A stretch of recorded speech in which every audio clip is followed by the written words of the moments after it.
উপকূল সমাচার বর্ষা আশঙ্কা উপস্থাপক সুশীল কুমার দাস। বঙ্গোপসাগରରେ ସକ୍ରିୟ ଗଭୀର ଅବପାତ ଫଳରେ ଓଡ଼ିଶାରେ ଆହୁରି 2 ଦିନ ଲାଗି ରହିବ ବର୍ଷା। ଦିନ ତାପମାତ୍ରା 2 ରୁ 4 ଡିଗ୍ରୀ କମିବ। କାଲି ଭୁବନେଶ୍ୱରରେ ବର୍ଷା। ବର୍ତ୍ତମାନ ଦକ୍ଷିଣ ପଶ୍ଚିମ ବଙ୍ଗୋପସାଗରରେ ଗଭୀର ଅବପାତ ସକ୍ରିୟ ରହିଛି। ଅବପାତଟି ଉତ୍ତର ଉତ୍ତର ପଶ୍ଚିମ ଦିଗ ଦେଇ ଆସନ୍ତା 12 ଘଣ୍ଟା ମଧ୍ୟରେ ଶ୍ରୀଲଙ୍କା ଉପକୂଳ ଅତିକ୍ରମ କରିବ। ପରେ ପୁଣି ଆସନ୍ତା 12 ଘଣ୍ଟାରେ ଉତ୍ତର ଉତ୍ତର ପଶ୍ଚିମ ଦିଗ ଦେଇ ଗତି କରିବା ସହ ଉତ୍ତର ତାମିଲନାଡୁ ଓ ପୁଡୁଚେରୀ ଉପକୂଳ ଦେଇ 30 ତାରିଖ ସୁଦ୍ଧା ସ୍ଥଳଭାଗ ଅତିକ୍ରମ କରିବ। ପରେ ଏହା ଅଧିକ ଘନୀଭୂତ ହୋଇ ବାତ୍ୟାର ରୂପ ନେଇପାରେ। ବାତ୍ୟାଟି ତାମିଲନାଡୁ ଏବଂ ଶ୍ରୀଲଙ୍କା ଉପକୂଳ ମୁହାଁ ହୋଇ ଗତି କରି ସ୍ଥଳଭାଗ ଛୁଇଁବ ବୋଲି ପାଣିପାଗ ବିଭାଗ ପୂର୍ବାନୁମାନ କରିଛି।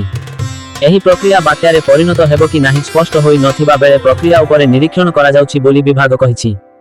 ଆଞ୍ଚଳିକ ପାଣିପାଗ ବିଭାଗ ନିର୍ଦ୍ଦେଶିକା ମନୋରମା ମହାନ୍ତିଙ୍କ ସୂଚନା ଅନୁସାରେ ବାତ୍ୟାର ପ୍ରଭାବ ସିଧାସଳଖ ଭାବେ ଓଡ଼ିଶାରେ ନଥିବା ବେଳେ ବାୟୁର ଦିଗ ପରିବର୍ତ୍ତନକୁ ନେଇ ସମୁଦ୍ର ମଧ୍ୟରୁ ସ୍ଥଳଭାଗକୁ ଆର୍ଦ୍ର ବାୟୁ ପ୍ରବେଶ କରୁଛି। ଫଳରେ ଆର୍ଦ୍ରତାର ମାତ୍ରା ଅଧିକା ରହୁଛି। ମାତ୍ରାଧିକ ଆର୍ଦ୍ରତା ଯୋଗୁଁ ଓଡ଼ିଶାରେ ପାଗ ମେଘୁଆ ସହ ଆସନ୍ତା 24 ଘଣ୍ଟାରେ କିଛି ସ୍ଥାନରେ ବର୍ଷା ହେବାର ସମ୍ଭାବନା ରହିଛି। ବିଶେଷ କରି ଉପକୂଳ ଓଡ଼ିଶାର ଜିଲ୍ଲା ଓ ତାର ପାର୍ଶ୍ୱବର୍ତ୍ତୀ ଅଞ୍ଚଳରେ ଏଭଳି ପାଗ ଲାଗି ରହିବ। ଆସନ୍ତା 24 ଘଣ୍ଟାରେ ପୁରୀ ଗଞ୍ଜାମ ଓ ଗଜପତି ଜିଲ୍ଲାର ଗୋଟିଏ କିମ୍ବା ଦୁଇଟି ସ୍ଥାନରେ ହାଲକା ବର୍ଷା ହେବାର ଆକଳନ କରିଛି ପାଣିପାଗ ବିଭାଗ।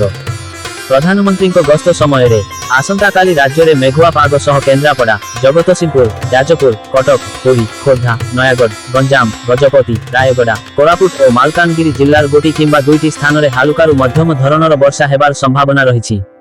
ସେହିପରି 30ରେ ବି ମୟୂରଭଞ୍ଜ, କେନ୍ଦୁଝର, ସୁନ୍ଦରଗଡ଼, ଦେଓଗଡ଼, କୋରାପୁଟ, ରାୟଗଡ଼ା, ମାଲକାନଗିରି ଓ ନବରଙ୍ଗପୁର ଜିଲ୍ଲାରେ ହାଲକା ବର୍ଷା ହେବାର ସମ୍ଭାବନା ରହିଛି। 30 ତାରିଖ ପରେ ପାଗ ମୁଖ୍ୟତଃ ଶୁଖିଲା ରହିବ। ତେବେ ଆସନ୍ତାକାଲି ପ୍ରଧାନମନ୍ତ୍ରୀଙ୍କ ଓଡ଼ିଶା ଗସ୍ତ ଥିବାବେଳେ ଭୁବନେଶ୍ୱରରେ ମେଘୁଆ ପାଗ ସହ କିଛି ସ୍ଥାନରେ ହାଲକା ବର୍ଷା ହେବାର ସମ୍ଭାବନା ରହିଛି। ଉପକୂଳ ସମାଚାର ବନ୍ଦେ ଉତ୍କଳ ଜନନୀ।